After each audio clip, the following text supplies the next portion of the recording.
Senhoras e senhores, uma boa tarde, sejam todos e todas muito bem-vindas ao segundo dia da Escola de Altos Estudos em Desenvolvimento Regional e Agronegócio, a edição 2021. A Escola de Altos Estudos em Desenvolvimento Regional e Agronegócio, ela foi criada em 2010 pelo Programa de Pós-Graduação em Desenvolvimento Regional e Agronegócio, o PGDRA, da UniOeste Campus Toledo. E desde a sua criação, ele recebe todos os anos pesquisadores de renome nacional e internacional, ministrando minicursos, palestras, com o objetivo de trazer discussões para disseminar a produção científica e o conhecimento na área das linhas de produção de pesquisa, nas linhas de pesquisa do PGDRA e do PGE, com o apoio do Núcleo de Desenvolvimento Regional da UniOeste. Nesta edição de 2021, nós trazemos pesquisadores nacionais e internacionais falando sobre o ensino superior, sobre a pós-graduação e a importância do ensino para o desenvolvimento regional. O evento é uma realização do Núcleo de Desenvolvimento Regional, o NDR, do Programa de Pós-Graduação em Desenvolvimento Regional e Agronegócio, PGDRA, do Programa de Pós-Graduação em Economia, PGE, e do curso de Ciências Econômicas da UniOeste Campus Toledo, com o apoio da CAPES. Para dar início às atividades dessa tarde, eu, como coordenadora do evento, gostaria de dar as boas-vindas a todos e todas que se fazem presente, saudando todos os acadêmicos de graduação, de pós-graduação, todos os docentes, o público em geral. Hein? E também dando as boas-vindas para a palestrante, convidamos nesse momento a professora doutora Luciana Luz, do CDPLAR, o FMG, para proferir a palestra O Mapa da Educação Superior no Brasil, Expansão, Cobertura e Composição. Desde já, eu te agradeço, Luciana, por estar conosco e participar do nosso evento. Após a apresentação, será destinado um tempo para debate ou para questionamentos, que devem ser feitos na aba Perguntas e que serão repassadas à palestrante. A professora doutora Luciana Luz, ela é professora adjunta do Departamento de Demografia da Universidade Federal de Minas Gerais e pesquisadora do Centro de Desenvolvimento e Planejamento Regional da UFMG, o CDPLAR. Ela possui graduação em Ciências Econômicas pela UFMG, tem mestrado em Demografia pelo CDPLAR da UFMG, e doutorado em Sociologia e Demografia pela Arizona State University. Ela atua principalmente na interação entre população e políticas públicas, com especial interesse em demografia econômica e demografia da educação. Ela também é professora visitante da Universidade de Chicago. Uma boa tarde, Luciana, com você. Boa tarde, Crislane. A palavra. Muito obrigada, Crislane, muito obrigada pelo convite. Fico muito feliz de poder conversar com vocês nessa tarde. Quando a Crislane me convidou, a gente estava um pouco indeciso sobre o tema, se ia falar um pouco sobre mais educação básica, e eu acho que ela conseguiu construir 3 dias de debate sobre ensino superior, né? tanto graduação quanto pós, e coincidentemente a gente está no meio de uma pesquisa, uma longa pesquisa sobre o mapa da educação superior no Brasil, que é exatamente o que eu vou falar hoje. Deixa eu colocar a apresentação, está aparecendo que é um projeto que começou em parceria com o CGE, de uma equipe maior. Ela inclui a mim, professor Pedro Amaral, professor Edson Domingues, professora Débora Freire e a professora Aline, todos do CDPLAR também, eu da Demografia e todos os outros do Departamento de Economia. E esse projeto, que já tem, se não me engano, 5 anos de duração, ele tenta, de fato, colocar a expansão do ensino superior do Brasil numa perspectiva regional, né? Entender os seus determinantes, entender o quanto ele contribuiu para o aprofundamento, a superação de desigualdades e para impulsionar arranjos produtivos locais, impulsionar mercado de trabalho, como ele alterou a composição populacional nesses locais. Então, é uma agenda muito ampla, tentando costurar esse movimento intenso de interiorização do ensino superior no Brasil, de expansão da matrícula, né, de expansão no alcance da população-alvo, que a gente considera 18 a 24 anos, mas sabe que vai muito além disso, e como esse movimento muito importante dentro do sistema educacional se relaciona com a economia e o potencial de desenvolvimento locais. Esse projeto, ele já terminou, né, a parceria com o CGE já terminou, mas agora a gente está começando a sistematizar os muitos resultados que foram gerados. E o que eu vou trazer aqui hoje, eu espero que a gente possa discutir um pouco no final, são evidências desse processo de expansão, mas evidências sobre as suas consequências, né? Sobre como ele aconteceu e o que ele gerou em termos de matrícula, de alcance, de cobertura e de composição, olhando principalmente para a participação do setor privado e para como esse aumento na matrícula, tanto público quanto privado, compõem o total e tentam preencher as lacunas que existiam previamente. Para além desses resultados, existem vários outros. Eu falei com a Crislaine mais cedo, eu tive muita dificuldade de escolher o que eu ia trazer, mas para que não fique cansativo, eu vou focar em alguns aspectos que eu acho que são mais centrais para entender esse processo de expansão do ensino superior no Brasil. E quando eu digo entender,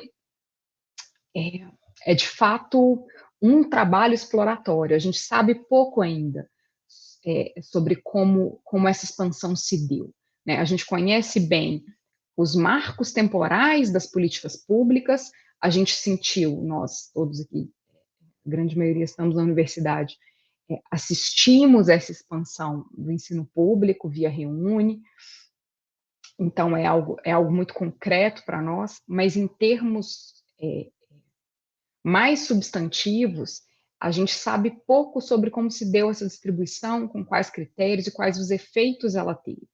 A gente sabe que um dos grandes objetivos dessa expansão, principalmente do ensino público, a educação superior pública, era a interiorização sob uma perspectiva de diminuição de desigualdades regionais. E como a gente vai ver daqui a pouco em alguns resultados que eu vou mostrar, esse é um efeito. Houve uma interiorização, mas com uma mudança no nível de matrícula, com muito pouca redução de desigualdade regional. Então, a gente sabe pouco ainda sobre os impactos, sobre como essa expansão se deu. Quais são os seus vetores, quais são as suas consequências, é exatamente isso que a gente tenta agora começar a dar sentido a esses resultados, que são vários, e agora, nos próximos 30, 40 minutos, eu pretendo mostrar para vocês algumas das evidências que a gente encontrou e um pouco do que agora a gente começa a se debruçar. São, então, evidências de pesquisa, ainda não é um paper estruturado, na verdade, daqui certamente a gente poderia tirar vários, porque são dimensões diferentes relacionadas a essa expansão, mas vai ser muito bom se a gente puder conversar um pouco sobre eles ao final. Então, o título dessa apresentação, Mapa da Educação Superior no Brasil, Expansão, Cobertura e Composição, é um pequeno resumo de um primeiro exercício exploratório para tentar entender o processo de aumento na cobertura do ensino superior no Brasil.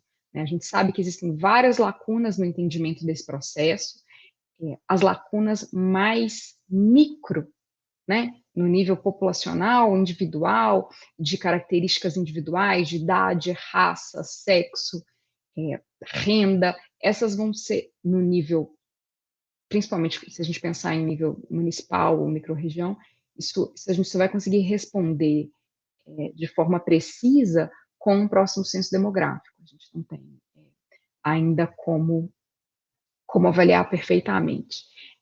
Mas lacunas e as desigualdades de oferta, elas podem ser exploradas via censo do ensino superior. E o censo da educação superior. O censo da educação superior tem uma qualidade muito boa, muito parecida com a do censo escolar, que é um dos grandes feitos do INEP, né? Tem uma base de dados que é tão bem cuidada e bem preenchida. E o censo da educação superior, da mesma forma, uma excelente fonte de dados para a gente conseguir compreender o acesso à oferta de ensino superior no Brasil. A interação entre oferta e demanda, e principalmente a demanda não atendida nos níveis de agregação menores, município e microrregião, esses a gente vai precisar esperar pelo censo demográfico. E o componente regional, ele perpassa toda a discussão sobre a expansão na educação superior, né? Desde o princípio, no Reúne, de 2007, um dos balizadores da política de expansão era a regionalização, era reduzir desigualdades regionais, era interiorizar o ensino superior e aumentar o acesso para a população-alvo que vivia fora dos grandes centros e que até então tinha taxas de atendimento muito baixas. Então, como ela é parte dessa lógica, né, como o componente regional ele é pré-condição, na verdade, para a expansão, é uma dimensão fundamental de ser considerada quando a gente analisa o crescimento da educação superior no Brasil. E é isso que a gente vai fazer aqui hoje. Os efeitos regionais dessa expansão, a literatura ela é bastante ampla internacional, acho que vocês tiveram uma discussão sobre isso ontem, ela já tem evidências muito bem embasadas do poder, do impacto que a instalação de uma entidade superior e, né, com todo o seu aparato institucional e humano, modifica a localidade e o seu entorno.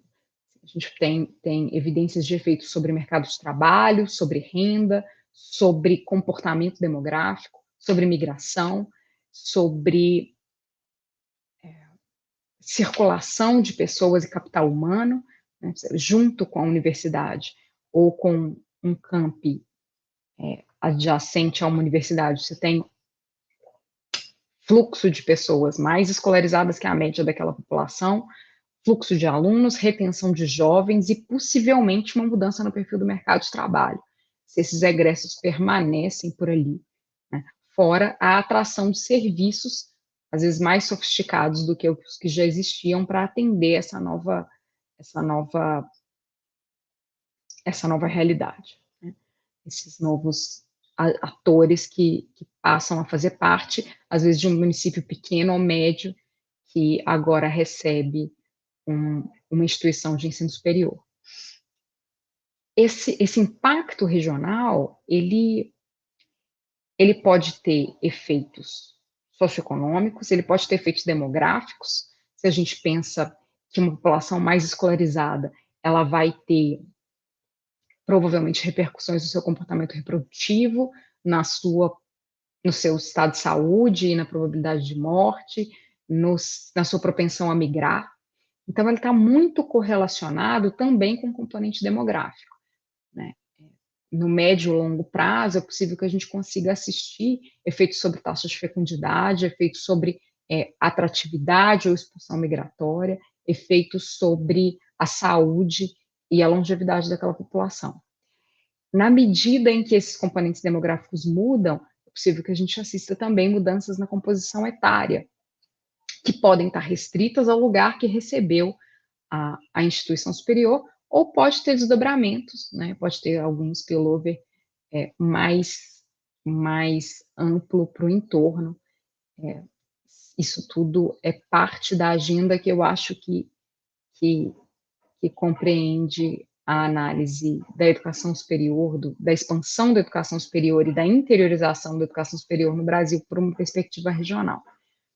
Nem todas essas dimensões estão compreendidas no no projeto e na pesquisa que nós realizamos, mas certamente são pontos importantes a serem estudados agora, né, daqui para frente. A gente tem um processo de expansão que é relativamente recente, né, uma cobertura de ensino superior que se manteve muito baixa, como a cobertura da educação formal no Brasil como um todo, mas especialmente o ensino superior, que já é o fim da etapa de formação, muito baixa até os anos 60, começa a crescer nos anos 60, e só realmente acelera depois dos anos 2000, a depender do que a educação básica entrega. Então, a gente tem um processo que ele é recente, são poucas gerações que chegam no mercado de trabalho tendo, tipo, acesso a uma cobertura mais ampla. E, além de recente, ele é muito desconhecido nas suas características, né? Então, a gente tem algumas perguntas norteadoras que eu vou tentar discutir ao longo dessa apresentação. Às vezes a gente foge um pouco delas, mas elas dão tônus do que são as questões, as principais questões envolvidas quando a gente pensa na expansão do ensino superior no Brasil, uma perspectiva regional, que é a que nos interessa aqui hoje. Desculpe, essas perguntas norteadoras, elas começam com a principal, né? Como essa expansão se deu, em volume, em direção, em localização.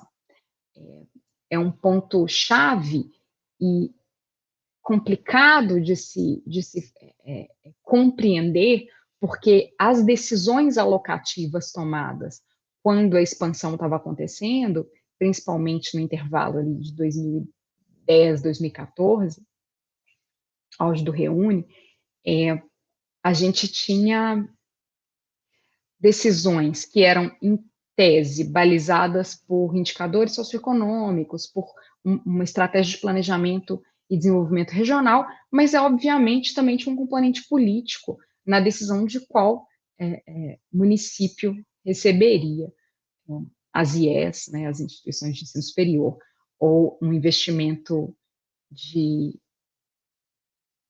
algum campo secundário.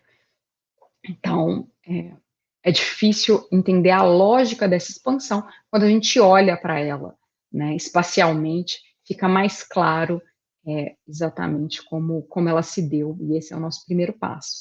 Além disso, a gente tem que entender como a oferta de vagas ficou distribuída, estava anteriormente e fica depois, né, uma perspectiva de oferta ainda, a demanda ainda não entrou na conversa, entender a expansão da oferta na perspectiva do planejador, qual o alcance local, né, o quão coberto o território está em termos de oferta de vagas no ensino superior, e aí sim a gente traz a demanda e interage com essa oferta e tenta localizar espacialmente a cobertura, né, para daí compreender as desigualdades de acesso, as desigualdades de fato de cobertura da população-alvo de 18 a 24 anos.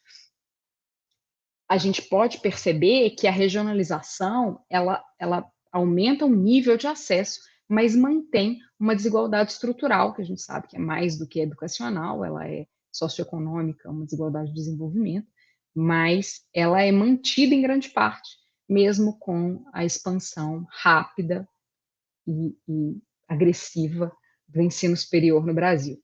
Agressiva no bom sentido, é claro, é extremamente desejável. E, por fim, a gente especula um pouco, ainda especulativamente, esses trabalhos estão em andamento, até com a tese da Françoelen Paulino, que é uma aluna que participou do projeto e é aluna do doutorado, orientada pelo professor Pedro Amaral e por mim, que está trabalhando nos impactos regionais da expansão, uma perspectiva de desenvolvimento regional, né? Ela quer entender como a expansão educacional no ensino superior altera a hierarquia urbana, altera centralidades, altera mercado de trabalho, efeitos mais econômicos para além do educacional, né? Para além da mudança na composição educacional e na cobertura da população jovem nesses locais. Bom, vamos começar do início, pensando na expansão do ensino superior no Brasil historicamente. A gente tem, no sistema formal, e educação é a minha área de interesse principal, eu estava comentando com os meus anfitriões antes de começar, que essas incursões na economia regional, elas acontecem sempre com coautores, com parceiros, e não tem lugar melhor para conseguir isso do que o CEDEPLAR. Então, ao longo da apresentação, a gente tem pinceladas de economia regional, mas a perspectiva é sempre educacional, que é a minha área de concentração principal. Mas quando a gente pensa na educação formal no Brasil, ao longo do século XX, a gente tem um longo período de baixas taxas de atendimento, né, cobertura baixa, tanto na educação básica quanto no ensino superior, que começa a aumentar na década de 50, 60 para a educação básica. Na década de 40 a gente já via algum aumento, mas 50, 60 se começa a ter um aumento muito lento na educação básica, e o mesmo vale para a educação superior a partir dos anos 60, mas numa velocidade ainda menor, né? Obviamente, expandir a educação básica era muito mais, era prioritário e foi mais rápido.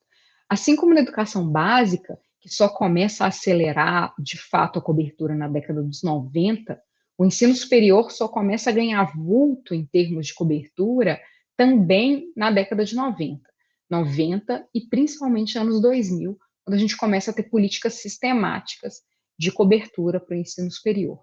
Eu estou trazendo a educação básica aqui, apesar do nosso foco ser o superior, porque é impossível entender os movimentos de expansão na matrícula e na cobertura do ensino superior sem entender o que acontece no Brasil na educação básica.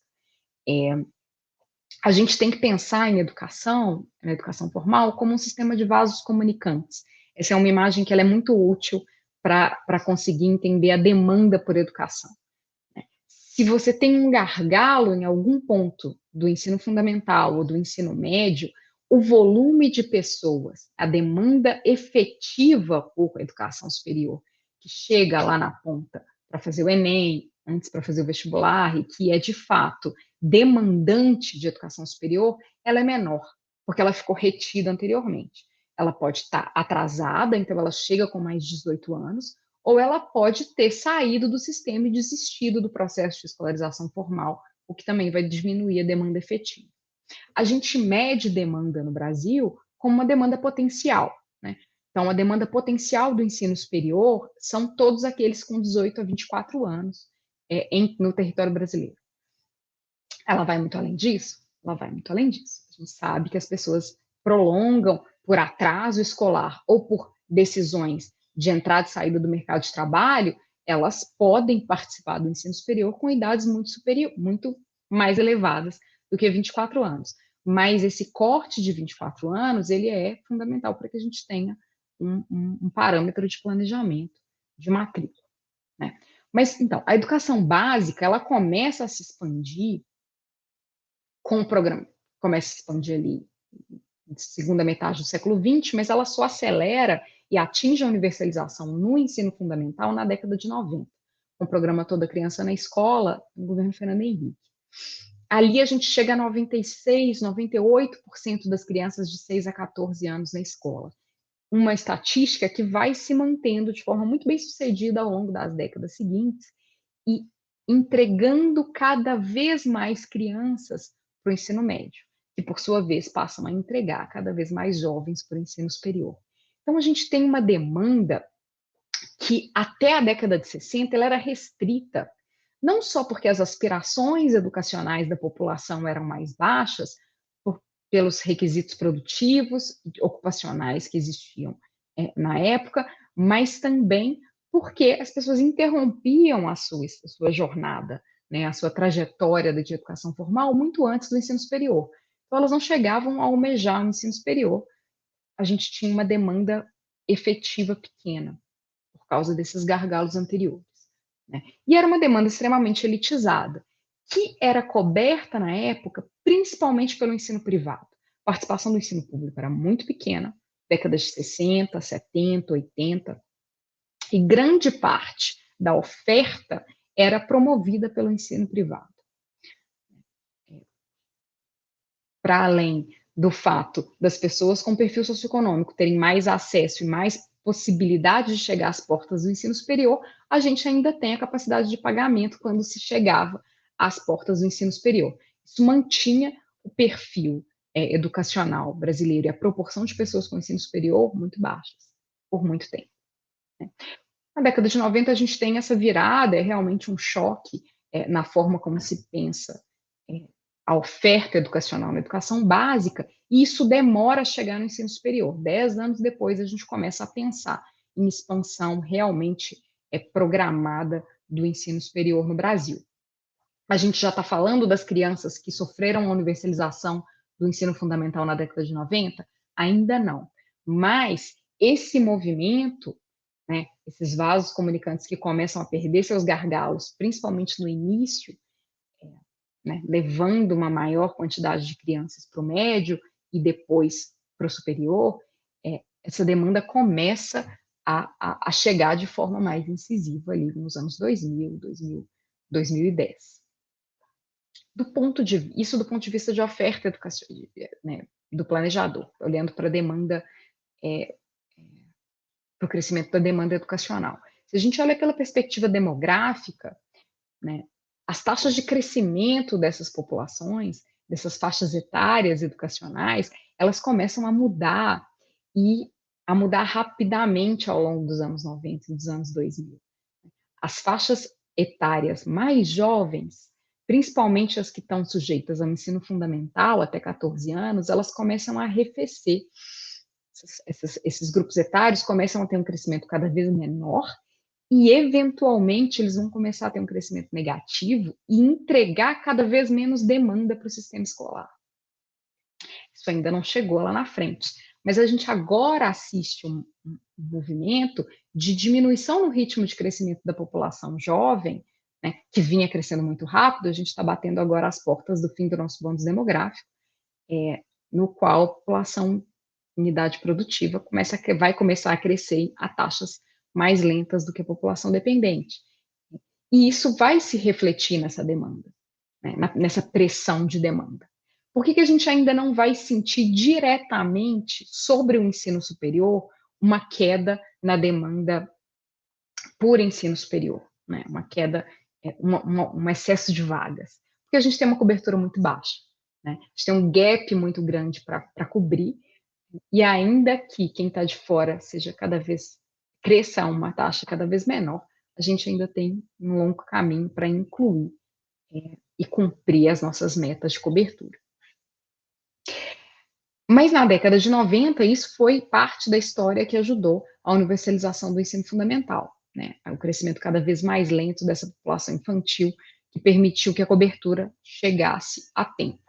No caso do ensino superior, a gente ainda tinha crescimento acelerado da população jovem durante toda a década dos 2000, e concomitante a isso, uma tentativa, né, de alcançar essa população crescente, que crescia demograficamente, mas também crescia porque conseguia o seu título de ensino médio, né, cada vez mais. Com a redução dos gargalos na educação básica, a gente entregava cada vez mais população nas portas do ensino superior.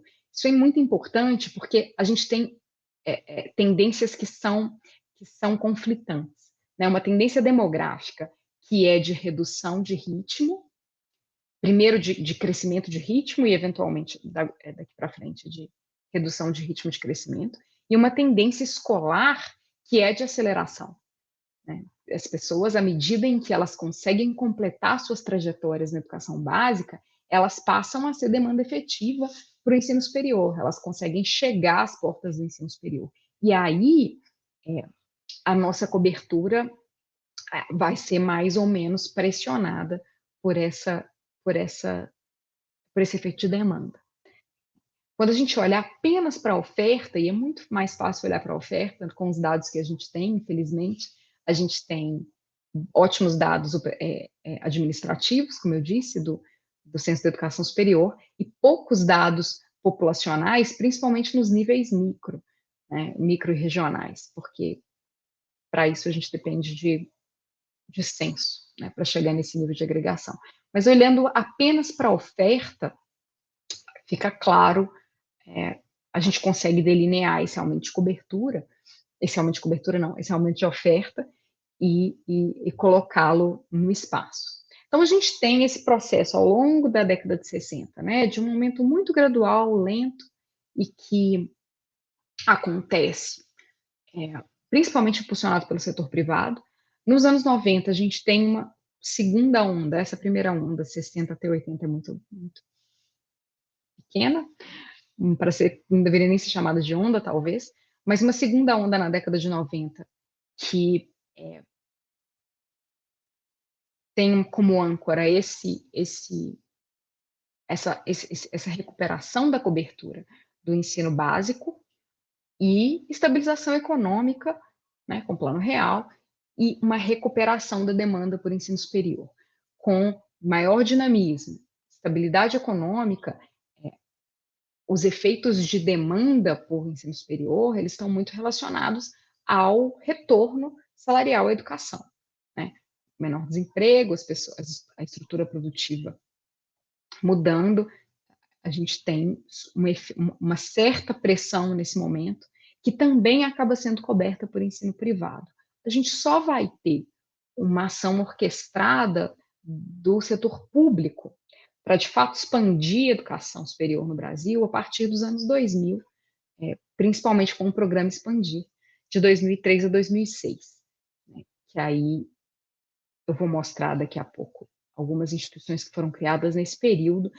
A gente já via uma preocupação com desigualdades regionais, né, uma tentativa de puxar a oferta dos grandes centros e do litoral para a região norte, centro-oeste, algumas partes da região nordeste. Esforço que fica mais consistente e organizado a partir de 2007, com o REUNE, o Programa de Reestruturação e Expansão das Universidades Federais.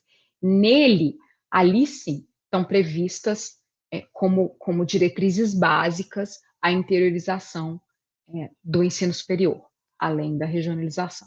Então, quando começa o REUNE, aí sim, você tem um plano de ação de expansão do ensino superior, com uma preocupação regional e o objetivo de aumentar a participação do setor público nas matrículas de ensino superior no Brasil, que até então cresciam lentamente e graças às ações privadas. Em 2010, por volta dos anos de 2010, 2012, a gente consegue observar uma terceira onda de expansão, né? Quando o REUNE começa, já está mais estruturado, os campos estão construídos e as matrículas de fato estão sendo ofertadas, um aumento na oferta de vagas, no número de matrículas no ensino superior, com interiorização e alcance regional e com uma articulação público-privada que passa a ser muito nova, porque se até então, né, nos últimos 40 anos, pré-REUNE, a gente tinha um aumento impulsionado pelo setor privado, agora a gente começa a ver uma participação mais dinâmica do setor público na oferta de vagas e em localidades onde o ensino privado não chega, porque essa expansão do ensino privado era e continua sendo muito movida pelo poder de demanda. Então, você tem uma expansão grande nos grandes centros, onde existe renda e escala para que o setor privado opere. Então, são movimentos muito distintos e, em parte, as diferenças entre a expansão do setor privado e a do setor público no mesmo período contribuem para a manutenção de algumas desigualdades regionais, exatamente porque eles estavam caminhando em direções opostas, né? Enquanto o REUNE, ele tinha claramente uma perspectiva de redução de desigualdades regionais, o ProUni e o FIES, que beneficiaram mais, eu vou falar um pouco mais deles daqui a pouco, o setor privado, ele acaba concentrado nos grandes centros, contrabalanceando esse esforço de interiorização.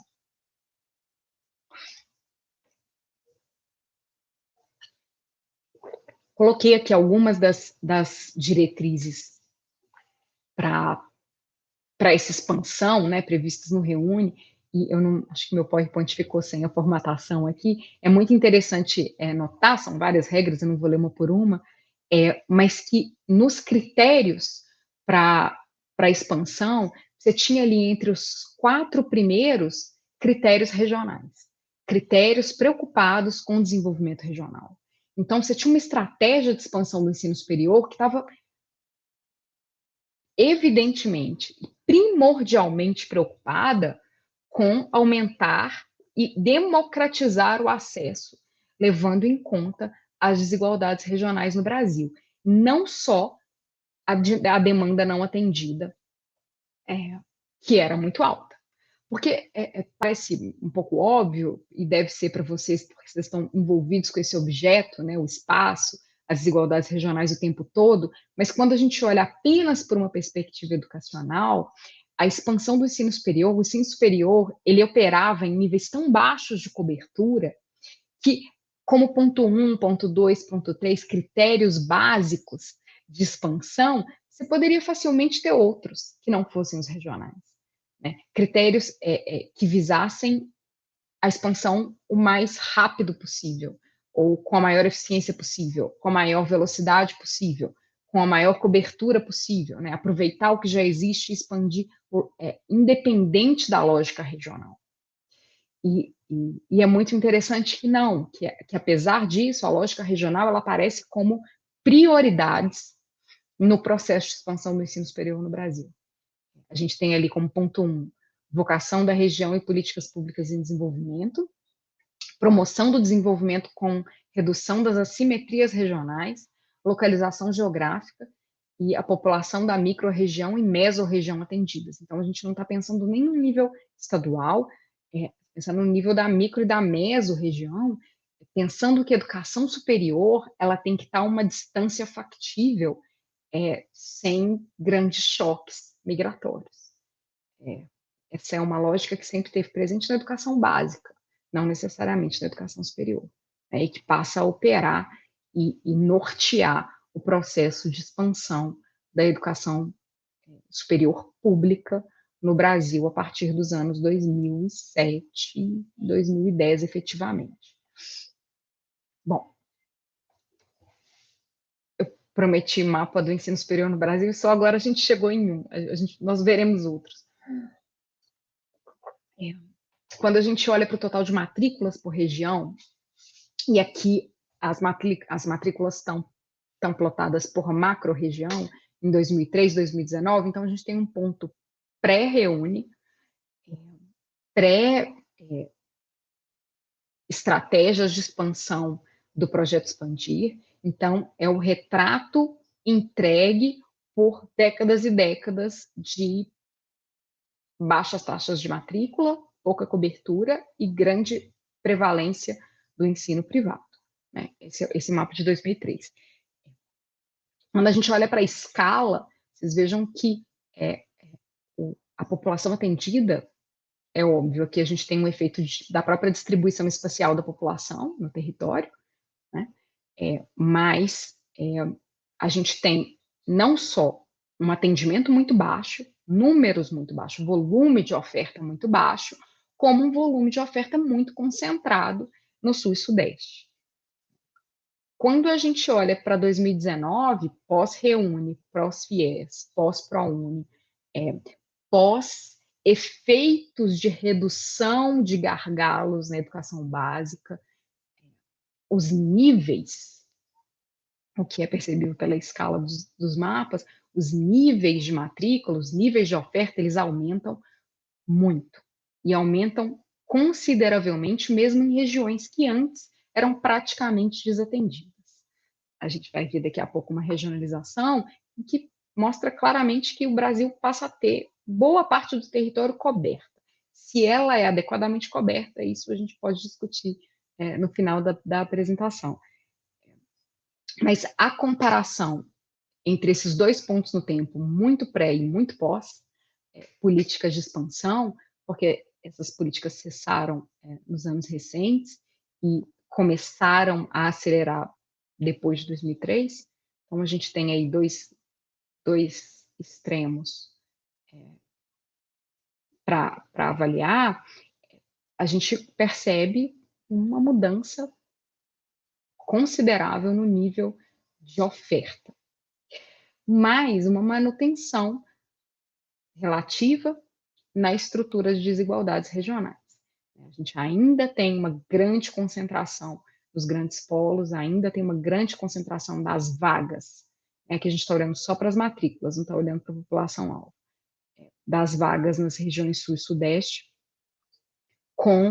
e nas capitais, com alguns pontos de melhora, que são exatamente aqueles que receberam investimentos diretos através do Reúne, recebendo o campus, recebendo IES nas suas localidades. A gente tinha um outro gráfico com uma escala diferente, com cores parecidas, e era super interessante. Eu pedi para a Francela, me ajudou nisso, ela participou do projeto e ela gerou os gráficos. A gente tinha gráficos com cores muito parecidas e níveis muito diferentes, e ficava muito óbvio que a grande diferença entre eles é o nível. É menos a estrutura de desigualdade. A gente tem uma distribuição das matrículas muito desigual no território, como vocês podem ver, mas estruturalmente isso mudou pouco, mesmo com toda a agressividade e a força dessa expansão nos últimos anos. Bom, falar então dessa expansão na oferta. Quando a gente olha para os novos centros, né, as instituições, as IES, as instituições de ensino superior que foram criadas nesse movimento de expansão, a partir de 2003, mas principalmente pós 2007, fica claro uma tentativa de trazer as instituições de ensino superior para oeste, né, e para norte. Tentar preencher lacunas e interiorizar a oferta.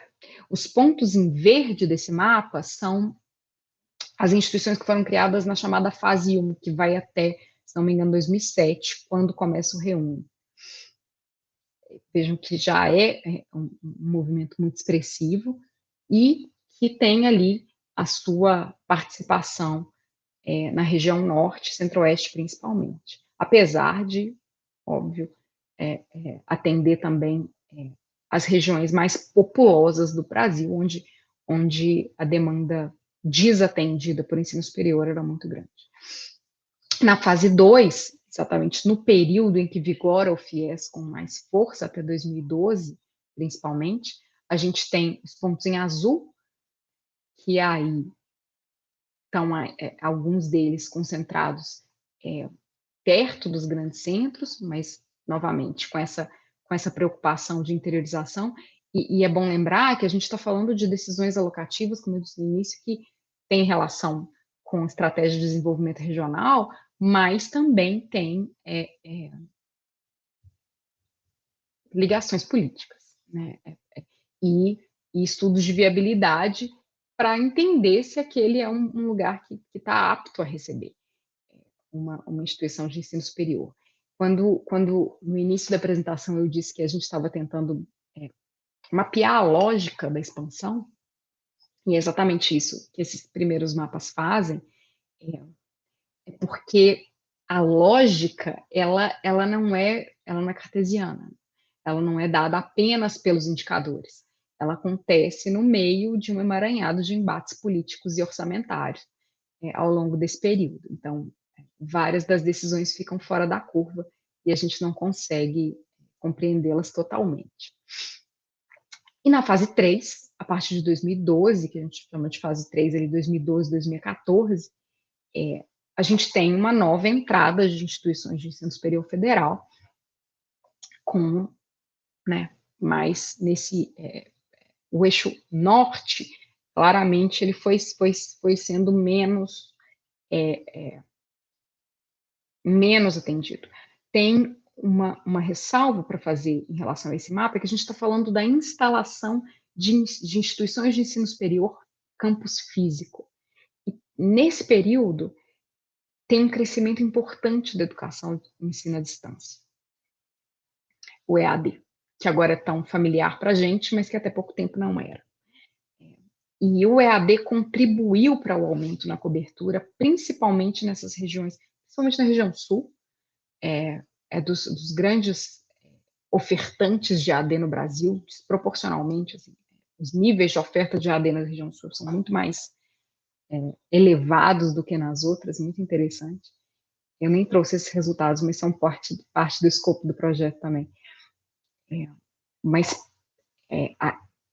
o aumento da matrícula, que a gente estava vendo no slide anterior, o aumento da oferta, ele vai além da instalação desses campos, né? Aqui a gente está olhando para uma oferta que ela cresce por EAD, ela cresce por ensino privado e não só pela instalação de novos centros, né? Essa é um movimento limitado em relação a tudo que aconteceu no período para a expansão do ensino superior. Mas, apesar de limitado, o retrato da oferta em 2018, essa é uma regionalização feita com modelo gravitacional, ela claramente cobre boa parte do território. Assim, a gente tem, em 2018, um alcance, né, que era uma das perguntas norteadoras da agenda, né, do projeto como um todo. O alcance, ele se torna nacional, ele não é mais segregado, residual e restrito aos grandes centros. Ele é transportado para outras regiões do país. Esse aumento de matrícula, então, que é, em parte, função de políticas que foram pensadas como políticas de expansão focada em desenvolvimento regional, e, em parte, iniciativas privadas, essa expansão, ao longo do tempo, muda a composição público-privada do que é o ensino superior no Brasil. A gente tinha, até 2002, 70% das matrículas concentradas no setor privado, 70%. A gente tinha uma participação de 30% das matrículas públicas. 2002. A partir daí, 2003, nosso corte de política, né? A partir de 2003, a gente começa a ter uma mudança nessa composição, né? Uma migração da importância para o setor público.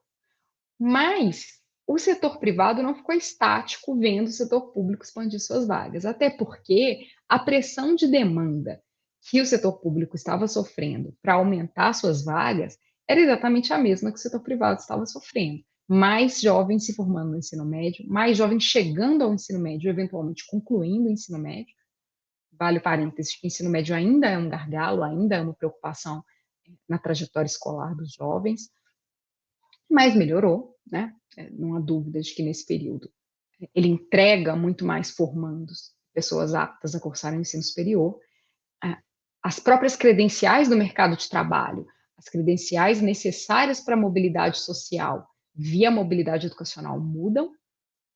Os requerimentos da escolaridade para se atingir determinados status ocupacional mudam, numa modernização produtiva ao longo desses anos, e a demanda aumenta. E essa pressão de demanda é sentida também no setor privado, que responde aumentando vagas. A gente mede no Brasil, como eu disse, demanda via oferta. Na educação, isso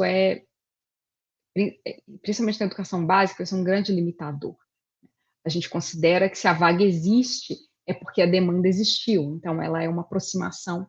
A gente mede a demanda e presume a oferta. A gente mede a oferta e presume a demanda a partir dela.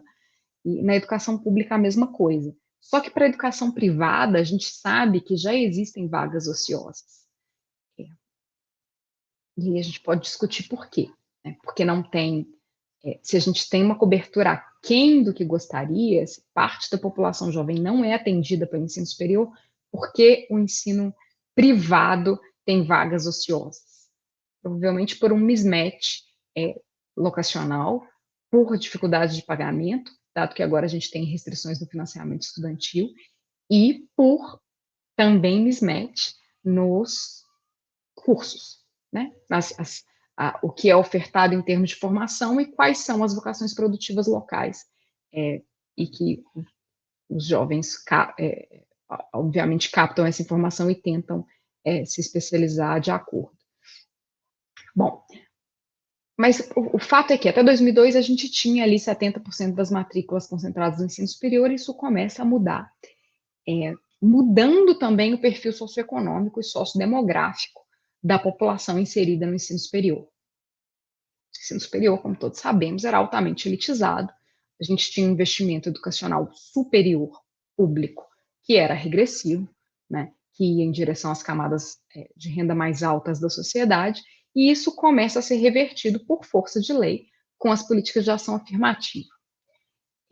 Essa, como eu disse, é uma mudança que a gente consegue captar pelo Censo da Educação Superior, mas a gente não capta totalmente, porque a gente não capta o desatendido do município, a gente só vai conseguir ver no próximo censo demográfico.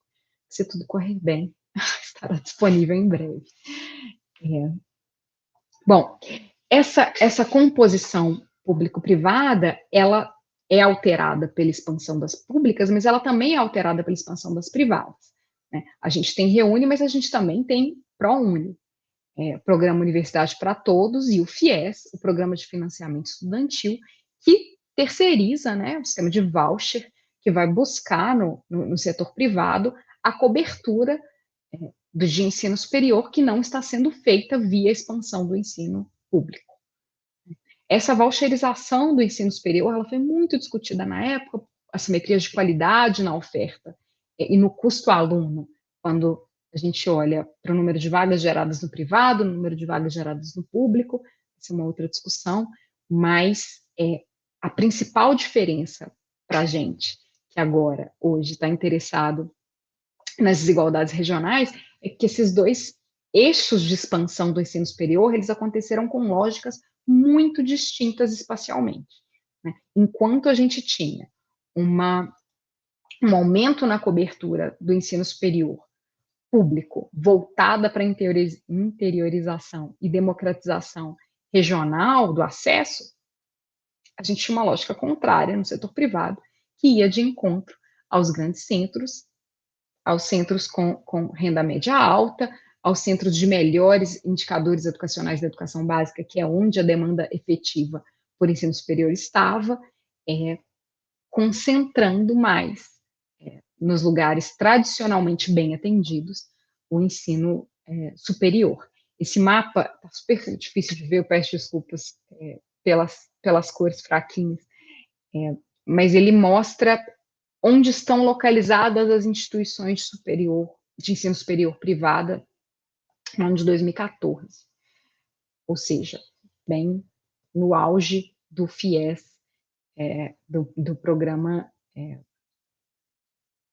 de investimento indireto no ensino superior via ensino privado. E a gente vê claramente um padrão que acompanha não só a densidade populacional no espaço, mas a concentração da renda e dos melhores indicadores socioeconômicos, né? Assim, esses pontinhos, eu não sei se vocês conseguem ver, mas os pontos vermelhos são os que têm mais instituições de ensino superior, são Rio e São Paulo, seguidos de capitais no sul, sudeste e na costa, né, no litoral nordestino, onde essa oferta de ensino superior existia e existe de forma mais pungente. Também são as instituições de ensino superior privadas as grandes fornecedoras, as grandes ofertantes de vagas em EAD, e atendem a população, dependendo do tipo de EAD, do tipo de curso e da falta de vínculo com a matriz, né, se for um curso que não tem prova presencial, que não tem laboratório, que não tem nenhum tipo de interação física, são cursos que atendem a demanda de outros estados, de outras regiões. Então, também, não necessariamente essa oferta está tão concentrada nos grandes centros, ela presta um pouco, né, ela tem um alcance maior que isso, mas efetivamente elas contribuem principalmente para a cobertura, para reforçar essa desigualdade, né, aumentando a cobertura onde ela já era alta, onde ela já existia. Aqui a gente tem alguns números absolutos, devia ter trazido os relativos, para a gente ver exatamente a composição, mas aqui tem alguns números absolutos do total de matrículas em cursos de graduação presenciais, vejam, EAD, que é parte importante da história do ensino privado, está sendo deixado de fora, porque tem uma lógica muito distinta, e quando coloca EAD, fica tudo mais difícil de comparar. Mas para os cursos de graduação presenciais, a gente tem claramente um aumento, o azul, as barrinhas azuis são a rede privada nas capitais, um aumento rápido da matrícula privada nas capitais. Ou seja, né, a oferta de ensino superior acelerando nos grandes centros, a despeito da oferta no interior. No interior, rede privada é verde e rede pública é amarelo. Vocês vejam que o ritmo, né, de crescimento ele é muito menor, ele é muito menos dinâmico. E exatamente por isso a gente assiste, como consequência, um aumento aqui, deixa eu voltar, um aumento no nível com a manutenção de desigualdades, porque a velocidade não só não foi o suficiente para reduzir as desigualdades na oferta, mas a gente teve, paralelamente ao movimento de expansão do ensino superior público, um movimento de expansão do ensino superior privado que reforçava a cobertura onde antes ela já existia. Bom, vou falar um pouco, não quero me alongar muito mais, mas eu queria que a gente passasse de fato para a demanda, porque para entender a expansão no espaço, a gente precisa trazer a população para a conversa e não só a vaga. Né? Aqui a gente está falando até agora de uma expansão de vagas, como que as instituições ofertantes, seja governo, seja empresa, aumentaram a sua participação no ensino superior nesse período. Mas a gente tem em mente que a expansão acontece para atender uma população jovem, com baixo perfil de escolaridade, com grandes deficiências na formação e com um déficit que deveria caminhar muito rápido, porque a gente partia de uma proporção de pessoas com ensino superior muito baixa. Né? Para nortear o que é uma boa cobertura, né? Esse crescimento na oferta, ele é o suficiente, ele é o esperado, ele responde às nossas expectativas de oferta de ensino superior. Para nortear essa análise, a gente tem parâmetros que nos guiam, né, fixos, que são até um pouco arbitrários, se a gente pensar bem, mas que são muito incisivos no que a gente busca em termos de cobertura, dados pelo Plano Nacional de Educação. O Plano Nacional de Educação vigente entre 2001 e 2010, ele previa um atendimento à população de 18 a 24 anos de 30%. Esse atendimento em uma faixa etária determinada, de um nível de ensino determinado, a gente chama de taxa de escolarização líquida. Líquida porque é a matrícula no ensino superior da população com idade ideal para cursar o ensino superior. 30% era uma meta extremamente ambiciosa, que não foi alcançada em nenhum estado em 2010.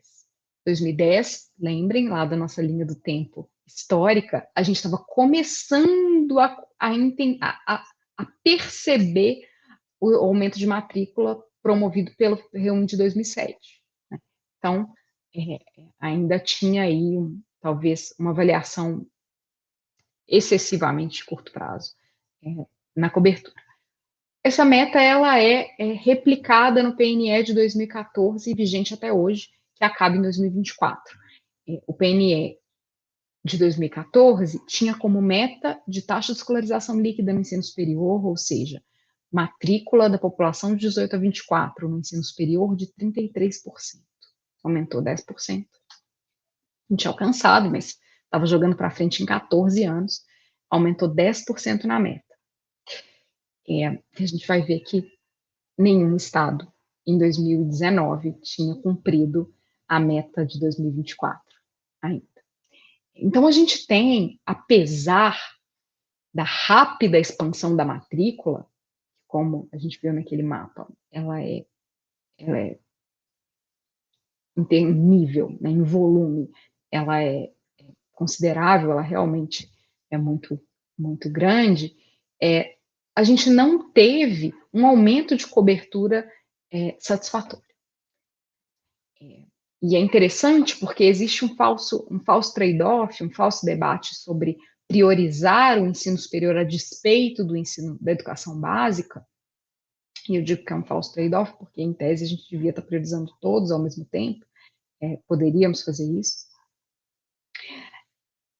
e que parece que esses problemas foram resolvidos na cobertura no ensino superior, mas não. A gente ainda está aquém da cobertura considerada ideal por esses parâmetros, que é de 1/3 da população-alvo, 1/3 da população entre 18 e 24 anos matriculadas no ensino superior. Em parte porque a demanda cresce muito rápido, seja por questões de taxa de crescimento demográfico, que ainda a população jovem crescia muito rapidamente nesse período, agora arrefece, essas taxas de crescimento ficam cada vez menores. Esse é o presente da demografia, a gente chama de bônus educacional, é o presente que a demografia vai dar para a gestão pública planejar agora a educação superior, já tinha dado para a educação básica. Mas a gente também tem um aumento de demanda que vinha de fluxo escolar, como eu disse, né? De melhora de indicadores de fluxo, de menos evasão, menos repetência, e mais crianças e jovens completando todas as etapas da educação básica e chegando às portas do ensino superior, de forma que elas almejassem a entrada no ensino superior. E essa cobertura muito baixa, ela acontece em todas as regiões, mesmo as mais escolarizadas. Aqui eu tenho nossa primeira taxa de cobertura, que é uma taxa de escolarização bruta por macro-região no Brasil em 2019. A taxa de escolarização bruta, ela é a total de matriculados no ensino superior, no numerador, sobre população de 18 a 24 anos. Então, ela pode ser maior que 1, porque a gente pode ter no numerador matriculados que têm 35 anos, que têm 40 anos, que têm 80 anos. Não necessariamente esses matriculados têm 18 a 24. Mas ela é uma razão, né, entre matrícula e população-alvo, porque ela serve muito como potencial, né? Ela dá uma boa ideia da escala, da quantidade de matrícula sendo efetivamente usada no sistema de ensino. Não é uma boa taxa para planejamento, né? Mas é uma boa taxa que dá uma ideia de como o sistema está operando. Quando a gente olha para a taxa de escolarização bruta, ela tem claras desigualdades no espaço e a gente tem taxas mais altas ali, sul-sudeste, né, ali tem centro-oeste, principalmente federal, mas ela é muito mais positiva do que quando a gente olha para a taxa líquida. Essa é a taxa líquida, aqui mudou bastante a escala do gráfico.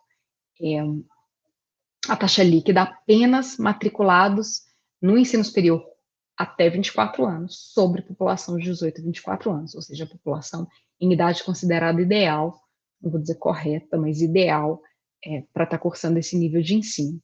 A taxa líquida, que, como eu disse, tem como parâmetro no PNE uma meta de 33%, vocês vejam que aqui a gente não chega em 33% para nenhuma macro-região.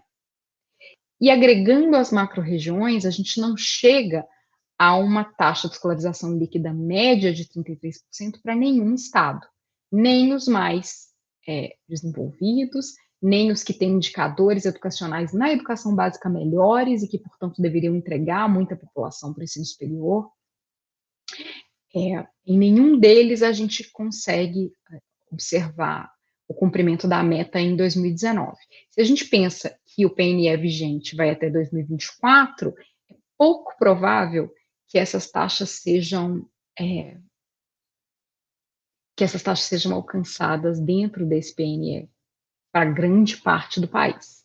Talvez para uma macro-região específica, talvez para as capitais, mas certamente não para as UFs, certamente não para a maioria das UFs. Então, a gente vai continuar na próxima década, né, o próximo PNE 2015, 2025, se ele existir, espero que exista, que a gente consiga ter planejamentos consistentes e metas auditáveis para orientar a política educacional, mas existindo um novo PNE, a gente certamente vai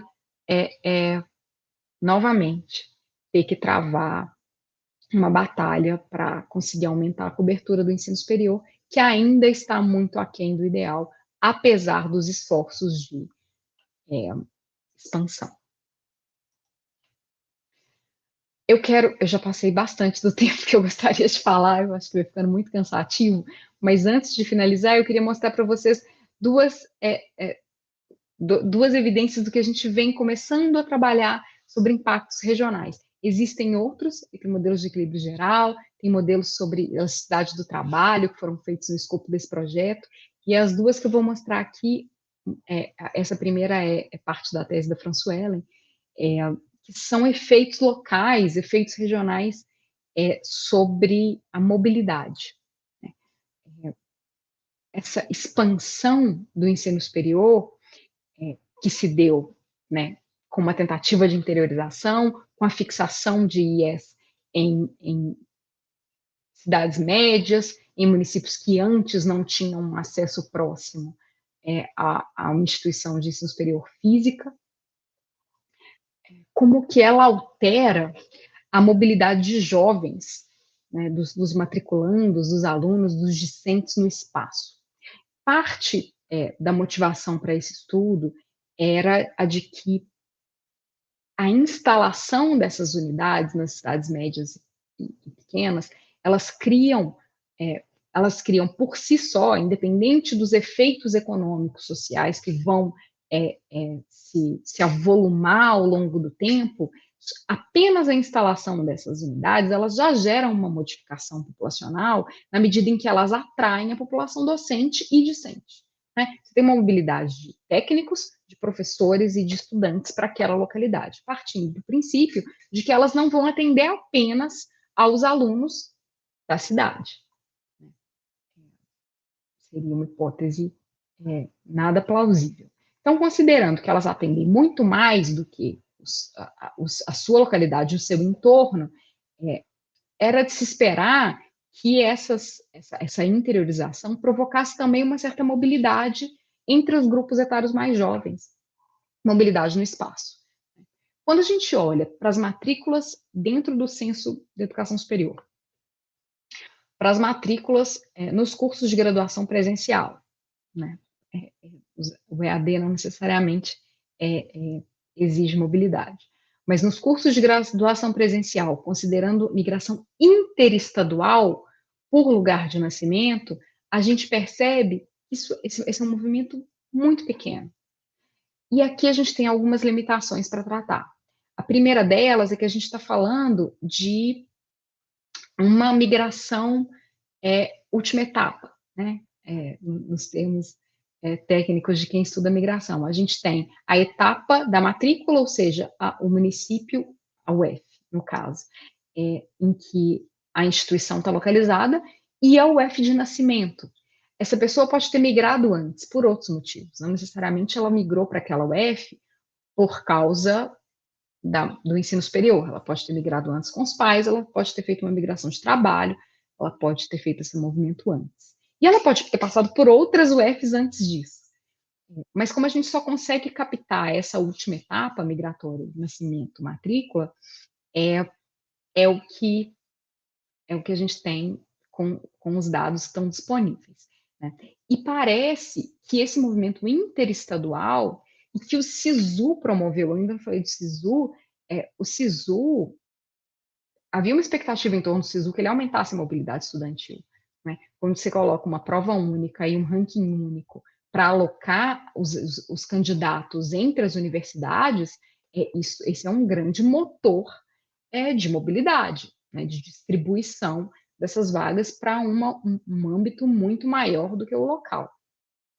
Mas o que parece é que essa mobilidade é restrita e que o atendimento ele se dá dentro da própria UF, o que é muito coerente com os movimentos migratórios que a gente tem assistido de uma forma mais ampla no Brasil, né? As pessoas que estudam, meus colegas que estudam migração, eles têm, nas projeções populacionais, eles têm cenários que são de quase saldo líquido migratório interestadual zero, né? Projetado para 2050, 2060, para ficar muito próximo de zero, serem movimentos residuais interestaduais. Então, não é de se espantar que a gente tenha uma baixa mobilidade entre os jovens, mesmo tendo esse motor, que é a matrícula no ensino superior. Grande parte dos jovens, que é a barrinha verde, estuda na UF de Nascimento, e uma pequena parte estuda em UFs diferentes da UF de Nascimento. Essa variável tem um problema que é uma falta de resposta na UF de Nascimento. Ela não é uma variável que é tão bem preenchida, mas ainda que a gente tomara que a gente veja uma melhoria no dado nos próximos anos para poder continuar acompanhando. Mas, ao que parece, a mobilidade interestadual promovida pela interiorização do ensino superior público, ela é baixa, né? A mobilidade intermunicipal, não, ela é muito maior. Aqui a gente vê que a mobilidade intermunicipal, ela oscila entre 35%, 36% e 40%, que é bastante, né? O que também é esperado para cidades pequenas e médias.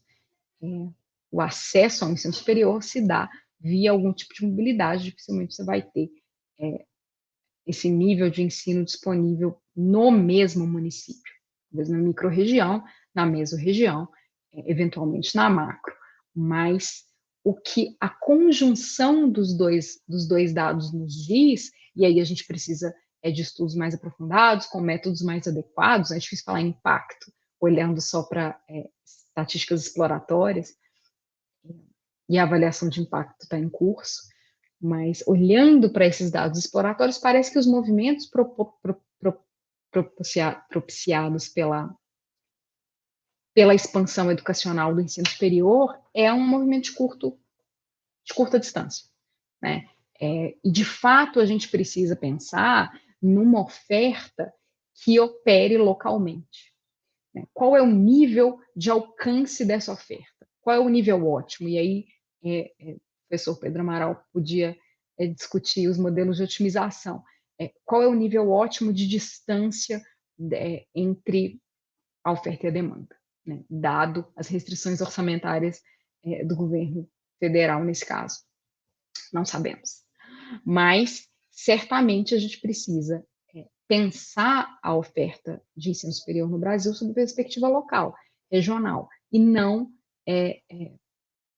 desconsiderando mesmo a estadual, pode ser equivocada quando o nosso objetivo é melhorar esses índices de cobertura, democratizar o acesso e aumentar o perfil educacional da população adulta brasileira. Por fim, eu já estou caminhando para o final, apenas mais uma evidência que eu queria compartilhar com vocês, porque eu acho muito interessante. Ainda pensando em efeitos de mobilidade, a gente tenta fazer um estudo sobre egressos. Para onde eles vão? Você tem uma IES numa cidade média que antes não tinha muito dinamismo econômico e que passa a atender a população do entorno, claramente, não necessariamente de outros estados, mas do seu entorno. O quão amplo esse entorno vai depender dos outros polos, mas o MIESC passa a atender a população local e passa a formar pessoas qualificadas. Para onde essas pessoas vão? Elas se fixam nesse município, elas se fixam nessa microrregião, elas passam a trabalhar localmente, elas mudam o perfil do mercado de trabalho local. A gente começa a ver nesses entornos uma população, uma mão de obra mais qualificada, isso tem efeitos sobre renda, ou essas pessoas migram de volta, elas retornam para os seus locais de destino e incrementam a mão de obra da origem. Ou essas pessoas vão para os grandes centros onde elas acham que aquela habilidade mais sofisticada que elas adquiriram vai ter uma remuneração adequada. Para onde vão os egressos? Né? Essa é uma pergunta fundamental para a gente entender a amplitude do impacto da expansão educacional no espaço. Porque não adianta pensar localmente, pensar em interiorização, pensar em regionalização e em democratizar a oferta localmente, se os efeitos sobre o mercado de trabalho eles são todos fluxos concentrados para um grande centro. Aí você está apenas espalhando no espaço o local de formação e concentrando os benefícios onde eles já sempre existiram. Então, entender os movimentos dos egressos é fundamental até para articular a política de expansão de ensino superior com estratégias produtivas e de mercado de trabalho. Nesse mapa, a gente vê os fluxos de deslocamento dos egressos entre 2010 e 2015. Cada linha tem no mínimo 100 egressos, que não é pouca coisa, porque são muitas trajetórias possíveis, e achar 100 coincidentes é difícil. E a gente percebe que grande parte dos fluxos é pequeno, né? Pequeno não, é próximo. Eles estão ali, as pessoas vão ficando no seu entorno, ficando próximas ao local de formação. O que, na perspectiva de desenvolvimento regional, é uma boa notícia. Né? Você está fazendo um investimento local e, eventualmente, pode colher alguma melhora de perfil de mão de obra localmente. Mas a gente também observa fluxos longos. E quando a gente olha para os grandes centros, para os grandes mercados de trabalho, para onde a demanda por mão de obra é mais pujante, é onde a gente observa a atratividade dos fluxos longos. Então, vejam, Rio de Janeiro e São Paulo é onde a gente tem as maiores mobilidades. E a mesma coisa aqui, Belo Horizonte, Brasília, né? Um vórtex que se espalha por todo o país.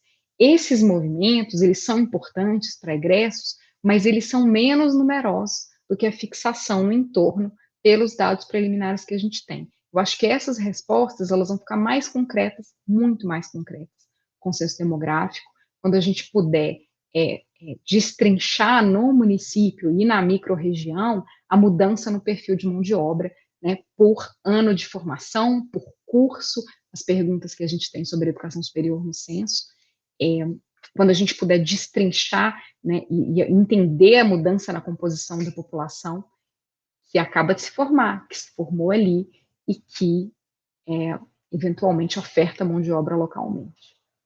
E essa é parte da agenda daqui para frente. Eu falei sobre a tese da Françoelen, ela está participando do seminário hoje.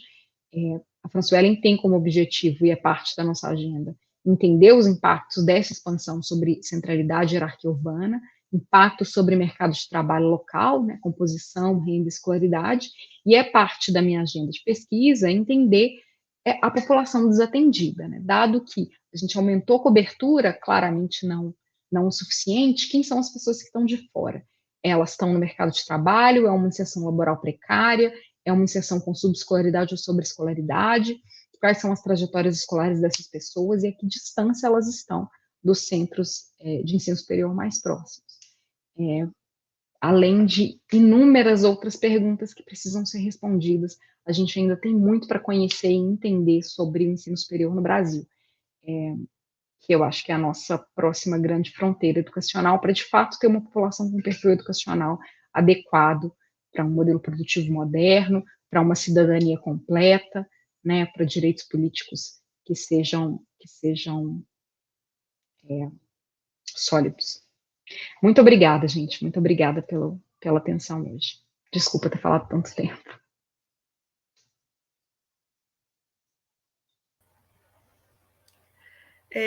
Obrigada, Luciana. Não falou tanto tempo, não. Fica tranquila. Obrigada pela excelente exposição, né, que foi feita agora. E então vamos convidar a todos e todas para o debate, para os questionamentos. Então, todos os participantes, como já ressaltamos antes, podem fazer as perguntas lá na aba Perguntas. Eu já tenho aqui uma questão para você, Luciana, do Melquisedeque Nestor. A lei do boi, na década de 80, beneficiou a classe mais favorecida ao acesso ao ensino superior? Ele pergunta se você concorda com isso. Qual a experiência do ensino remoto atualmente, né? Como a experiência do ensino remoto atualmente não poderia haver uma expansão, uma nova expansão do ensino público superior no Brasil? Obrigada pela pergunta, Melquisedeque.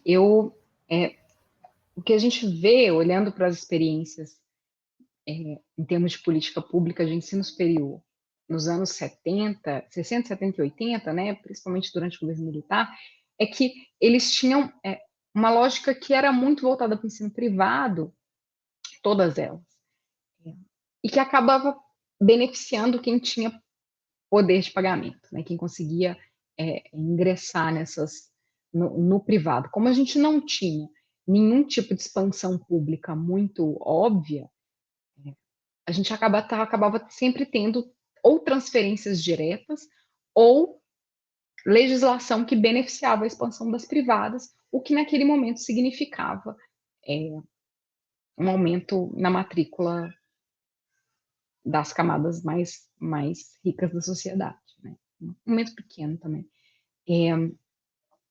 A sua segunda pergunta é excelente, porque esse é um debate em curso nesse momento. Eu acho que as pessoas que estudam educação, todas, é óbvio, estão se perguntando o que a gente vai fazer com a experiência adquirida nesses últimos 2 anos, né? Que, por mais que tenha vindo de um jeito sobressaltado, muito longe do ideal, é algo que se consolidou, todo mundo teve que se adaptar, e agora o ensino remoto é uma realidade dentro das universidades, não só privadas, que estavam mais adaptadas a esse tipo de ensino, mas as públicas. E aí, quando a gente olha para um mapa daqueles, né, de cobertura, que é baixa, que está aquém dos indicadores, e que claramente está resistente a subir nos últimos anos, essa não poderia ser uma estratégia, né? Essa não poderia ser uma saída para democratizar ainda mais o ensino público, para democratizar o acesso, para viabilizar com eficiência econômica, porque é caro, né? Instalar um camp é caro, fazer concurso para N professores é um custo muito alto. E o EAD vem a um custo mais baixo. Essa é uma pergunta em aberto.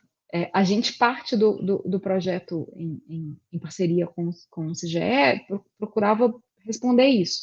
E eles tinham outras frentes de trabalho com pedagogos, com especialistas de outras áreas, não economistas nem demógrafos, que tentavam entender qual era o prejuízo em termos de qualidade de formação. E se existia um modelo ótimo. Porque aí a gente esbarra num ponto que é o do curso área, né? Que curso é mais palatável e pode ser dado sem maiores prejuízos com EAD? Talvez ciências sociais aplicadas, ciências sociais, humanas, cursos que têm laboratório são mais difíceis. E a gente tem um déficit muito grande no Brasil, e aí é estratégico, né? De ciências duras, de engenharias, desse tipo de perfil, né? Então é difícil aumentar a matrícula estrategicamente, pensando nas vocações produtivas, via EAD, pode qual é a palavra? Pode mascarar as nossas reais necessidades de cobertura. porque a gente pode fazer isso a reboque de cursos que não atendem totalmente as vocações produtivas locais. Mas, por outro lado, eu acredito que seja muito importante a gente usar da melhor forma a experiência que a gente adquiriu até aqui. E a educação pública ela está muito defasada em termos de cursos de EAD especificamente. Tem uma capacidade não utilizada que pode ser revertida em vagas, sim, mas eu não acredito que seja a saída para a expansão sozinha, para a continuidade da expansão. Mas, sem dúvida, tem que ter um papel, porque eu acho que nesse momento a gente tem muito mais experiência, a gente adquiriu tecnologia e a gente tem um país de dimensões continentais, com desigualdades enormes, no qual a gente não vai conseguir atingir de forma presencial toda a população, né? Não com um investimento que seja feito no médio prazo, de forma eficiente. Então, o EAD, eu acho que é uma vantagem, é uma ferramenta, é mais uma estratégia, não pode ser a única, exatamente porque alguns cursos têm um perfil, né, de formação no qual a gente é muito carente e que ele carece do presencial. Obrigada, Luciana. Aqui nós temos a pergunta da Françoelen Paulino Santos, que foi citada por você, né? Que trabalha aqui junto no projeto e está aí construindo uma tese. Então, ela é professora, parabéns pela excelente apresentação. E como a senhora visualiza a tendência das taxas de escolarização bruta e líquida, dado o cenário atual? Pois é, a Françoelen está apta a responder qualquer uma dessas perguntas, ela está virando uma grande expert na, na distribuição espacial do ensino superior no Brasil. Mas olhando para o que a gente tem hoje, em termos de taxa de escolarização, é difícil dizer porque a gente tem uma situação que é conjuntural, né? Nesse momento, a gente tem alto desemprego, a gente tem uma queda na renda, a gente tem indicadores educacionais na educação básica que estão sofrendo enormemente por causa da pandemia. Muitas crianças e jovens abandonaram a escola, vão atrasar sua formação. Se voltarem, voltam com mais dificuldades e perda de habilidades, é o que parece. A gente ainda não tem os dados para o Brasil, a gente tem dados do estado de São Paulo, que foi o primeiro a fazer a avaliação nas crianças da educação básica, e essa avaliação mostrou que as crianças tinham perdido, não é que elas não tinham aprendido no ensino remoto, elas tinham perdido o que elas sabiam 2 anos atrás. Então, não é uma questão de ganhar 2 anos, é uma questão de recuperar o que já existia, né, que é um cenário, em termos de curva de aprendizado, que a gente não tinha no Brasil, nunca teve, desde que se começou a medir. Abandono escolar, o maior desde que se começou a medir em São Paulo. Nunca houve uma taxa de abandono escolar quando as crianças tinham que voltar para a escola, pós-pandemia, não, né? Pós-reabertura das escolas. Elas não voltaram, a gente tem. E entre as que voltaram, a gente tem um medo grande de segunda onda de perda de aprendizado, porque elas voltam fragilizadas, elas voltam desconectadas de todo o processo de aprendizado e podem, eventualmente, as com características menos favoráveis para o processo de escolarização, que são as com menor renda, que são as não brancas, todas as desigualdades estruturais que a gente conhece. Essas têm uma probabilidade de evadir muito maior e podem evadir no curto prazo a partir de agora. Então, e isso repercute, óbvio, na continuidade do processo de escolarização.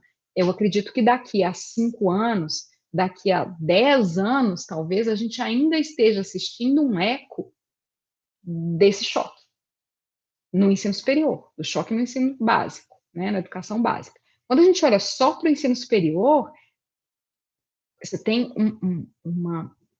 um cenário econômico muito desfavorável que drena as pessoas do processo de escolarização. Elas vão para o mercado de trabalho porque, às vezes, a quantidade de adultos produtivos trabalhando, empregados no domicílio diminui, Às vezes eles não têm mais a renda para pagar, se for no caso da educação privada, ou o tempo para dedicar, se for no caso da educação pública. Então, é possível que a cobertura abaixe, também no ensino superior, sem mexer no denominador e sem mexer na estrutura existente. Eu acho que a gente vai assistir nos próximos anos uma situação bastante negativa nos indicadores educacionais, tanto de aprendizagem quanto de cobertura. Obrigada, Luciana. Aqui uma pergunta do professor Lucia sobre a questão locacional, ainda em relação ao EAD. A pesquisa de vocês mostrou se o ensino EAD chegou em locais mais distantes que o ensino privado e o público ainda não ofertava? A gente só tem para o EAD a mesma informação que a gente tem para a análise das migrações de alunos. Então, o que a gente consegue ver? Que o matriculado em EAD pode estar cursando um curso vinculado a uma instituição diferente da que ele nasceu. E isso, de fato, é um movimento que existe, sim. E em maior volume do que o que a gente mostrou aqui no presencial. Mas é sempre, né, uma medida frágil, ainda mais no EAD, quando você não sabe, quando a localização do curso pode ser diferente da localização de nascimento e da localização de moradia da pessoa.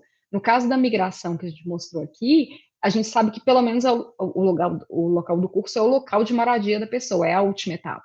No caso do EAD, a gente não sabe nem isso, né? A última etapa pode ser o Pará, ou a instituição de ensino superior pode estar no Ceará, e o local de nascimento pode ser o Paraná.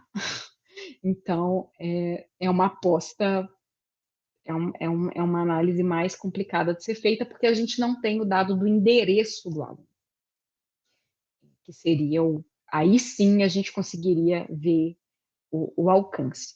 Isso não, o censo não vai perguntar EAD, o censo vai perguntar só se está cursando. A gente também não vai conseguir ver no censo. É uma das lacunas dos nossos dados disponíveis. Mas o EAD tem, sem dúvida, um papel, um alcance maior e um papel de democratização importante no acesso ao ensino superior. E isso muito puxado pelo ensino privado. E eu tinha comentado sobre as instituições do Sul, o EAD, a participação do EAD na região sul, principalmente Santa Catarina e Paraná, nas matrículas totais, ela é muito maior do que, inclusive no Sudeste, e muito maior do que no resto do país. Tem uma concentração grande. O perfil, falar um pouco do EAD, aproveitar a pergunta, porque eu não trouxe os resultados, o que chamou a atenção da gente no EAD é mais do que o alcance, porque medir o alcance é difícil, com esses dados que a gente tem em mãos. O que chamou a atenção é que as características da oferta são muito distintas. A gente esperava, por exemplo, já que um professor tivesse muito mais alunos do que o presencial. Então, a razão professor-aluno fosse muito maior no EAD. Você não tem a limitação física da sala de aula. Então, esse professor do EAD, a gente esperava que ele fosse mais sobrecarregado. Mas ele é muito mais sobrecarregado. A razão é muito maior.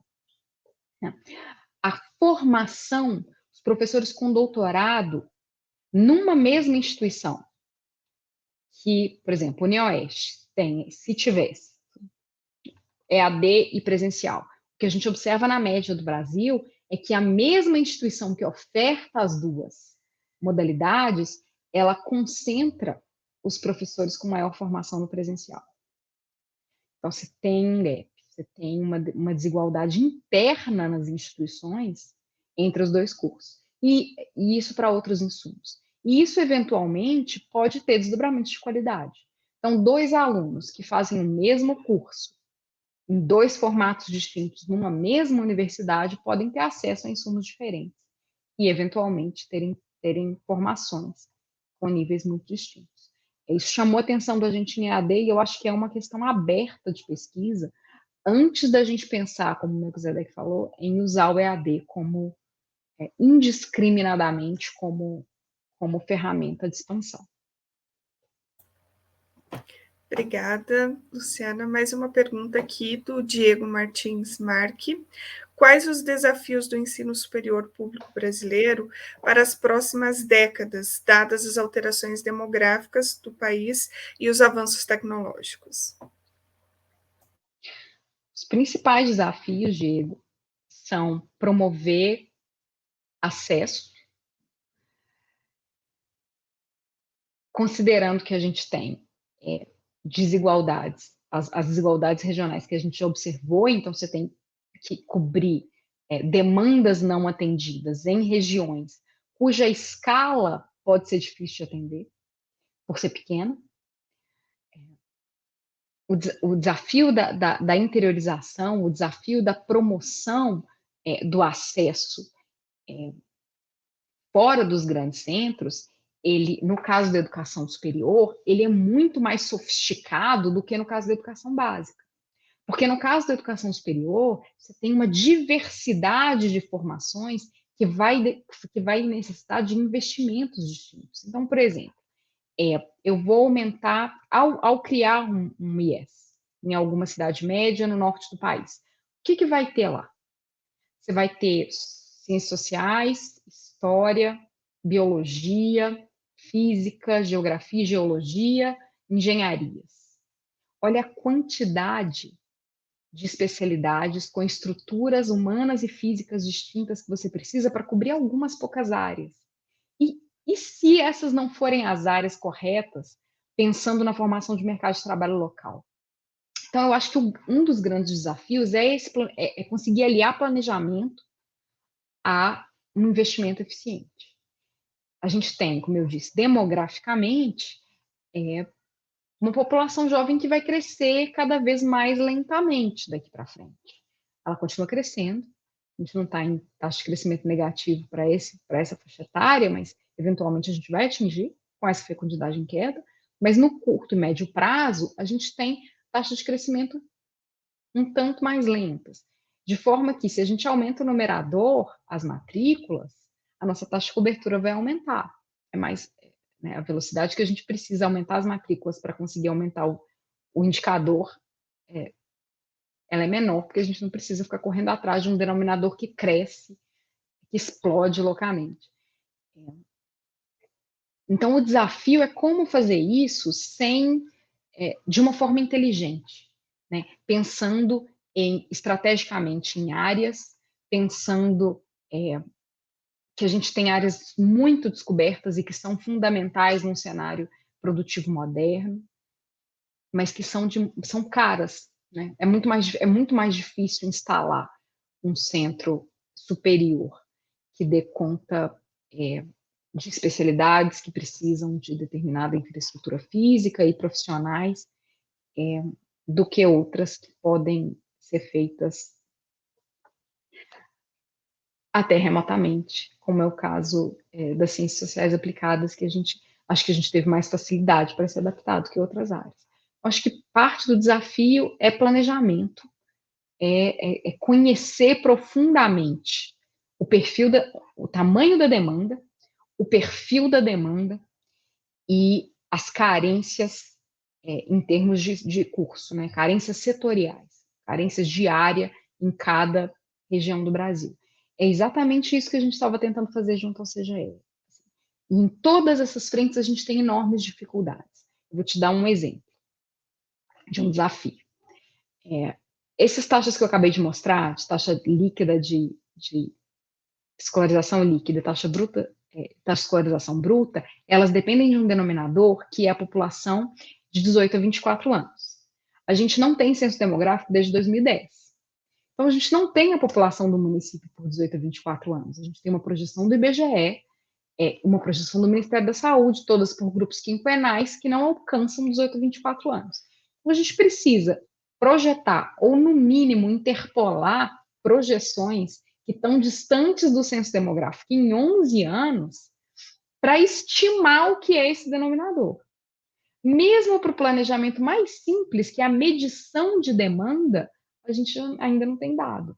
A gente depende de técnicas indiretas e de projeções que eventualmente falham, porque a população do município ela é muito volátil. Então, um dos nossos grandes desafios são dados. Dados e planejamento informado. Obrigada, Luciana. Uma pergunta aqui do Welson Serra Garcia. Qual a maior dificuldade para os elaboradores de políticas públicas no que se refere à expansão do ensino para as regiões menos favorecidas do país? Aí vai depender muito do nível de ensino, Elson. Na educação, a gente tem diferentes desafios em diferentes níveis, porque desde a lei de diretrizes e bases, cada nível governamental é responsável por um nível de ensino. Então, você tem que educação fundamental, por exemplo, os anos iniciais são responsabilidade do município, população de 6 a 10 anos. Os anos finais do ensino fundamental, 11 a 14, ficam a cargo do município e do Estado. E o ensino médio é responsabilidade apenas do Estado, podendo o município entrar, dificilmente entra, é responsabilidade do Estado. O ensino superior, aí a regulamentação a gente tem tanto estadual, quanto federal, quanto privado. Mas na lei de diretrizes e bases, ao dividir, né, hierarquicamente as responsabilidades, os desafios são muito diversos. Quando a gente pensa em educação básica e ensino fundamental, principalmente, a gente tinha um cenário de quase universalização em quase o país inteiro.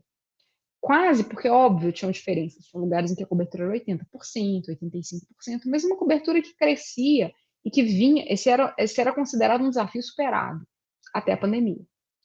Agora, você fala qual a maior dificuldade para os elaboradores de política hoje é lidar com os efeitos da pandemia na educação básica. Conseguir voltar a pensar políticas de retenção, né, não só de cobertura, porque vagas existem. A população infantil está diminuindo, realmente, numericamente. Então, as vagas, a capacidade instalada em grande parte do país, ela já existe. Mas reter esse aluno, fazer com que ele percorra no tempo correto, era algo que estava indo muito bem e que agora a gente precisa voltar a prestar atenção. Nas capacidades cognitivas na educação básica, né, o aprendizado, essa era a nossa nova frente de batalha até 2019. Era fazer com que essas crianças que já estavam na escola aprendessem o que precisavam na idade correta e permanecessem numa curva ascendente de ganho de habilidade. Esse era o nosso grande desafio. A gente sabe que era um desafio que não estava indo tão bem, né? Os resultados não iam tão bem em alguns lugares, mas era essa a nossa frente que agora ficou ainda mais preocupante com a pandemia e com os efeitos do fechamento das escolas do ensino remoto sobre as crianças.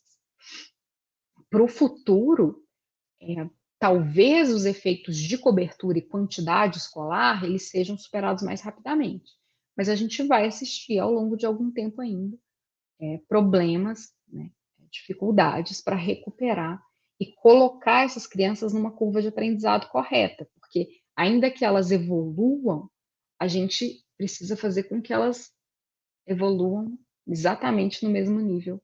É isso que elas merecem, nada menos que isso, no nível das cohortes anteriores. Para o ensino superior, as dificuldades são diferentes, porque o trade-off é muito diferente. Quem opta por fazer ensino superior? Acho que todos vocês devem ter visto várias notícias sobre a baixa adesão do Enem desse ano, que é a menor história, que é a média, a menor taxa de inscrição desde que foi criado. O Enem fracassou porque as pessoas não estão aspirando o ensino superior. Vai falar, é uma decisão individual? Não, não é uma decisão individual, é uma decisão que é muito estrutural, de desemprego, de abandono do ensino médio, de desalento, de falta de perspectiva de poder pagar por uma universidade privada ou de se dedicar, passar e eventualmente se dedicar a um curso superior na universidade pública. Fora as perspectivas, né, nossos modelos microeconômicos nos mostram que a perspectiva de obter retorno salarial no mercado de trabalho com essa formação. Você não tem absolutamente nenhuma perspectiva profissional, no seu entorno as pessoas estão desempregadas. Aqueles que fizeram curso superior estão empregados com sobreescolaridade. Né? Elas têm ocupações que estão muito aquém da formação que elas obtiveram. essa aspiração ela fica muito fraca. E aí as nossas taxas de cobertura ficam baixas, não porque a oferta diminuiu, mas porque a demanda arrefeceu. Então, num momento, no caso do ensino superior, a gente tem dificuldades de oferta, mas a gente tem dificuldades de demanda que são conjunturais, que fazem parte da conjuntura econômica. Obrigada. Uma outra pergunta, do Argus Gumbolski. Qual a sua avaliação quanto à oferta dos cursos estricto sensu na modalidade à distância? Argus, eu trabalhei pouco com esses dados para condenar. À primeira vista, o que a gente viu, na média, por isso que eu estou dizendo que EAD tem que ser olhado com muito cuidado, porque à primeira vista, na média, a gente parece ter um perfil de acesso a insumos que é um pouco pior do que o perfil presencial. Por outro lado, é uma modalidade que ela pode ser muito eficiente num país do tamanho do nosso. Ela pode funcionar muito bem. A gente não sabe exatamente como, e eu acho que é essa tentativa agora dos gestores entender quais são os processos educacionais dentro do EAD que fazem um EAD bem sucedido. Tradicionalmente, eu acho que a gente é um pouco conservador quando pensa em EAD, porque a experiência de sala de aula, o contato com o aluno, principalmente no ensino básico, isso é fundamental. Isso aí eu acho que não tem conversa. Mas no ensino superior, né, a formação das redes, a formação da sua rede profissional está ali, eventualmente. Seus colegas vão ser parte da sua rede profissional no mercado de trabalho, vão ser parte da sua rede social, vão ser parte. A interação com o professor é de onde, em alguns momentos, vem a oportunidade de inserção no mercado de trabalho. A dinâmica de sala de aula facilita muito o aprendizado, então a gente acaba ficando muito preso a esse modelo como se ele fosse o único possível. E ele certamente não é o único possível. Mas eu acho que a gente precisa de um EAD conhecer mais sobre procedimentos que funcionam em EAD. E aí eu admito a minha total ignorância, porque eu acho que tem uma questão pedagógica que não é a minha área e que está correndo em paralelo e avançou muito agora, que pode informar muito a regulamentação do EAD e uma eventual expansão de matrícula que seja estritamente remota. Eu acho que esse é um caminho, sim. Acho que ele tem que ser feito com cuidado, porque desregulamentado e sem as características necessárias, pode virar né, um mercado de diplomas com baixo aprendizado, que absolutamente não é o que a gente precisa. Mais do que diplomas, a gente precisa de habilidades sofisticadas no mercado de trabalho, nesse momento no Brasil. E se o EAD tem capacidade de produzir isso, a gente precisa encontrar o caminho. Mas, olhando para o que a gente tem hoje, em termos de dificuldades de cobertura, distâncias, custo, o EAD é sem dúvida uma opção viável e eficiente. Obrigada, Luciana. Acho que nós não temos mais perguntas aqui do público, e eu gostaria de fazer um questionamento que vocês trabalharam com a parte da migração, né? E nós aqui na nossa região, né, especificamente na Unoeste aqui de Toledo e em outras aqui dos nossos campos, a questão do deslocamento diário, a pendularidade para o estudo. Nossos alunos, né, a gente que observa nas turmas, tem muita gente de fora, que aqui nós também temos essa característica de algumas cidades menores no entorno. Então, nós temos muitos alunos que vêm todos os dias para as aulas. No caso da pesquisa, não foi possível identificar isso. Você acha que com o censo a gente consegue observar isso de uma forma melhor? Pois é, no caso de pendularidade, quando a gente olha para movimentos intermunicipais, a gente só consegue captar no Censo da Educação Superior se a pessoa morar no município em que ela nasceu. Aí a gente capta. Mas olha o quão frágil é isso, né? Se dentro, por exemplo, de uma região metropolitana ou de uma região de influência como a de vocês, você mudou apenas, está no mesmo perímetro, mas mudou de município para um município, nasceu um município, mudou para um próximo e está frequentando a universidade no polo, a gente já não capta. O censo demográfico, ele vai permitir